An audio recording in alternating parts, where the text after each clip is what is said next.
gan gu am solo professeur Mounirou Sy di constitutionnaliste ñu min ko lool ci bu ñuy waxtaanee léeg-léeg des questions yu laal wàllug justice professeur ñu ngi lay nuyu et puis am mbégte dalal la ci sunu plateau. Mohamed maa ngi lay fay di kontaan lool ci teewaay bi di sant yàlla bi ñu mayee ñu fekkee tatal. fas yéene waxtaan ci di soxal réew mi. absolument te ñaan yàlla mu nekk njëriñu réew mi. Absolument alors dañuy dugg dans le vif du sujet professeur waxtaanee quelques points yi nga xam ne actualité la soxal wàllu justice alors l'actualité autour de l'ordonnance de non-lieu rendue en faveur d'Ousmane Sonko ak Bassirou Diomaye Diakhar Faye par le juge d'instruction laaj bi ñu leen ci bëgg a laaj mooy est-elle une décision pleinement fondée en droit?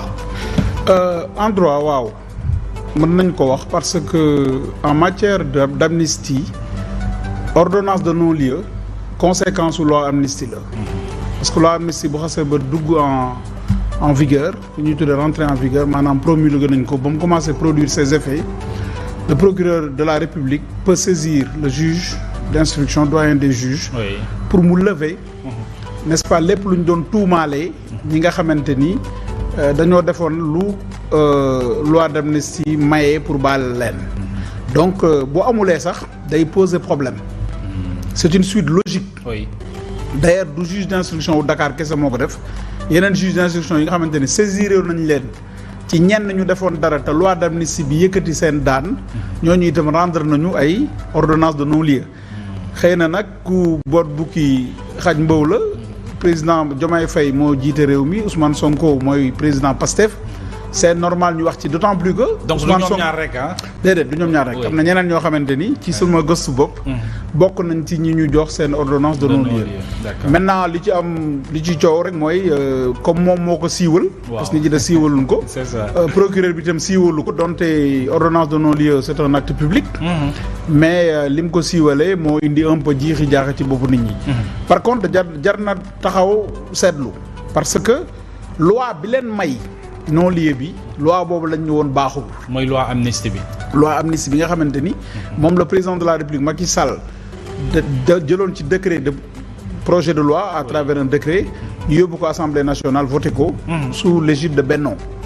or yowxul nañu fu nekk ci kaw ci biir réew mi plateau bu ne ni loi bi baaxul.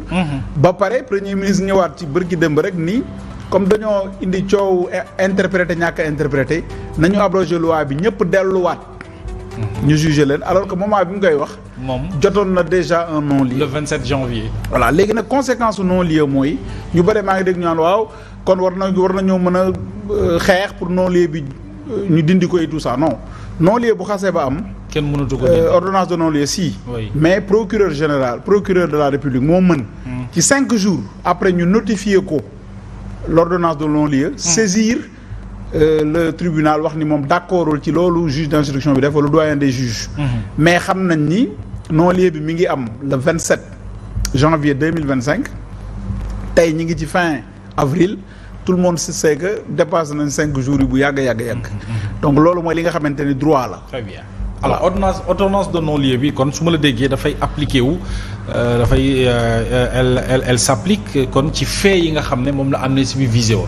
en fait c'est la conséquence de la loi d'amnistie. d'amnistie tout court. très bien loi d'amnistie bu la baalee képp ku ñu doon topp parce que gars yi dañu leen a toppoon. waaw ñii ñu arrêté leen ñii ñu leen di ñu jugé leen te tëjaguñ leen ñii ñu jugé leen tëj leen loolu lépp mën na nekk. loi d'amnistie bu ñëwee rek lépp loo xamante ni. da nga ko defoon te loi d'amnistie bi englobé ko li ñuy tudd ci droit champ d'application. juge bi day jël la conséquence. mais nag juge bi du autosaisir c'est le procureur de la République mooy saisir. parce que moom moo ko tëjluwul woon moo nekkoon ñii jàppal ma leen. xoolal ma dossier bii xoolal ma lii xoolal ma laa. bien sûr moom mooy woowaat ni ko la ma la toppaloo woon. bu fekkee am na ñoo ci jàpp. loi bi nga xam ne moo ñu tënk man ak yow nee na nga bàyyi leen. bu nekk dafa am ñoo fas yéene woon a jàpp la nga tàmbali woon arrêté ko mën nañu tuddee arrêter la procédure de poursuite. c'est ça alors d'instruction même. procédure d'instruction bi loolu la ñu tuddee l'extinction de l'action publique. action publique bi la ñuy éteindre foofu itam il faut faire très attention les droits des tiers sont préservés. ak les victimes bu nekkee ñoo ñu bàyyi loi bi baal leen parce que askan yu moo leen baal. ci wàllu loi. Oui. mais ki ñu tooñ personnellement muy victime wala kooku yàqule ci mbir moomu indirectement muy tiers. kooku mën na demander à ce que ñu réparer. c'est ça. c'est important. injustice bi ci waaw côté parce que les actions entre guillemets civiles éteindre ñu leen action publique bi la ñu éteindre. parce que peuple bi moo baale. c'est ça. loolu il faut nit ñi xam lan mooy. loi d'amnistie waaw loi d'amnistie c'est le peuple qui pardonne. à ceux yi nga xamante ni defoon nañ nangam ak nangam ak nangam ci période sangam ak sangam. ci fii muy ay fait mooy li xam ne am na ci Sénégal ak bitim réew. diggante telle période ak telle période. muy crime muy délit. loolu peuple bi pour ñu indi jàmm bennoo nekk benn defar tabax. dañuy baale. très bien alors mais pourquoi selon vous ñu bëggoon fi andi plutôt une loi interprétative te amnistie bi ni nga ko waxee dafa mel ni lu matale lépp ñu andi fi une loi interprétative mu tenir en haleine tout le pays l'Assemblée nationale les acteurs moo xam de la société civile wala politique alors tey Conseil constitutionnel dàqu ko tout ça pour ça. waaw xam nga loolu laa doon wax au début. D'ailleurs maa ngi nuyuwaale la mémoire. Je salue la mémoire d'un grand que j'ai beaucoup aimé qui était un ami un complice qui s'appelle Mody Gadiaga. Il disait ay temps barki dem lay wàññeeku yàlla na ko yàlla yërëm. mu wax ni le droit c'est plus d'algèbre que de catéchèse. Mais man je dirais même plus loin. J'irais plus loin que lui. C'est plus de géométrie à figure variable que d'algèbre. Parce que sinon 1 plus 1 serait égal à 2 en droit. Absolument. kon kenn du fi ne di sonal sa bopp. Mais le droit c'est plus que ça. Loi d'amnistie bi problème bi mu posé woon te man d'accord ma ci woon au début parce que j'étais à l'époque avec le premier ministre Boun Abdallah Dionne. Je lui ai dit cette loi d'amnistie n'est pas bonne surtout par rapport aux objectifs visés. mënoon nañ jaar feneen fu dul loi d'amnistie. parce que conséquences yi ñooy doy waar pour nga dindi ko ainsi de suite. c'est compliqué. Bref donc ñu ngi nii di ko dund jamono yi di ci waxtaanee waat. alors li ma yéem mooy une loi interprétative dañ koy jàngale ñun. mooy bu fekkee la loi est obscure le législateur peut venir éclairer par une loi interprétative mais day éclairer day clarifier. fekk loi ba dafa lëndëm kenn mënu ko leeral ko leerul waaw. day ñëw leeral. mais du yokk du wàññi. bu yokkee day poser règle bu bees kon loi bu bees la su wàññee day poser règle bu bees parce que règle loi ba lay wàññiluwul donc loolu la ñuy wax ni il ne doit ni rajouter une ligne. Oui. ni soustraire une ligne. Il ne doit lire qu'entre les lignes. Absolument. Pour éclairer. Oui. Or bi gars yi tegee seen projet de loi bi laa waxoon que ni lii du projet du loi interprétative loi modificatrice la te bu nekkee loi modificatrice li taxoon ñuy wut ci loi interprétative loolu ñu dugal bu ñu ko yóbboo devant le conseil constitutionnel da koy rejeter.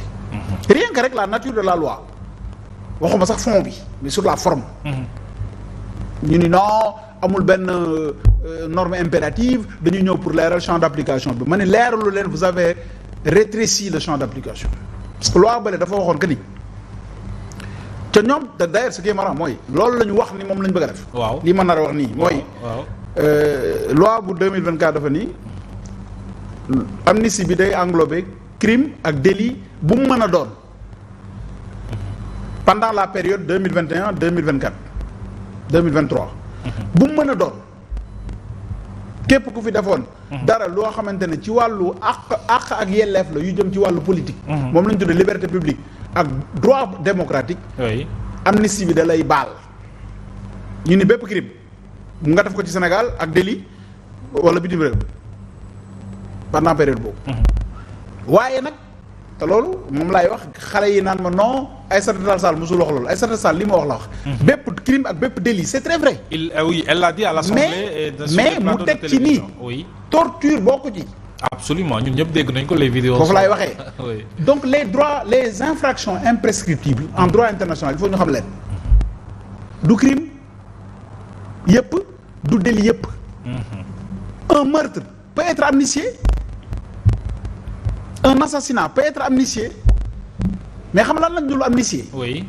torture acte de torture acte dégradant acte inhumain crime contre l'humanité crime de guerre génocide épuration ethnique yooyu ce sont des infractions imprescriptibles. crime de guerre crime contre l'humanité. Oui.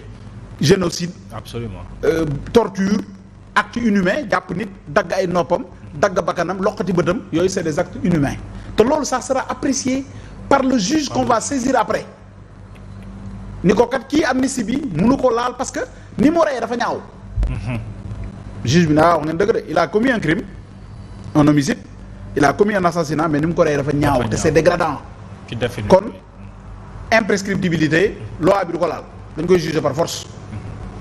mais monsieur le juge ki taxaw dugg ci car bus fekk ñëpp toog mu ni dafa am lu ko metti ci réew mi parce que droit politique am la exercer manifestation bu bëggee yàq alalu état danaa yéen ñi ci bus bi génn leen chauffeur bi fayal sa oto bi nga génn mu taal oto bi mais dafa ni yéen nit ñaa ngi génn di xeex ngir réew mi ngeen di doxi seen soxla dinaa ñëw def nangam ak nangam saaga ña fa newoon ñëpp mu xaw leen emprisonné ci bus bi taal bus bi ba am ñu ci perte seen bakkan damaa déglu kenn ca ñoom koo xamante ne yàlla daf ko sauvé mu wax ni mu demee bi waa ji duggee ak li mu wax kooku bu ñu ko indilee preuve juge bi mu xool ko ci aveu ko fekke woon ñi man lii maa ko fekke wala ñu indil ko ay preuve à l'appui mën na ni lii kat acte dégradant la ndax rey nit ci bis mu tàkk ba jëppët ba jeex loolu mën naa ko qualifier acte inhumain kon bokkul ci amnistie bi policier bu doon aar sécurité doomu aadama yi xëy suba groupe bu xale topp ko mu xam ni lii bu dooree fatal nit ñi danañ dee wala sax yorul ngànnaay mu daw jibir daw bi mu fakastalu daanu am ku ñëw fekk ko brique dóor ko dóoraat ko ba mu ni nemm juge bi mën na ni crime la certes waaye lii kat dafa ñaaw kon bokkul ci amnistie bi mooy apprécier waaw ki doon manifester ñu jàpp ko aussi yóbbu ko police duuma ko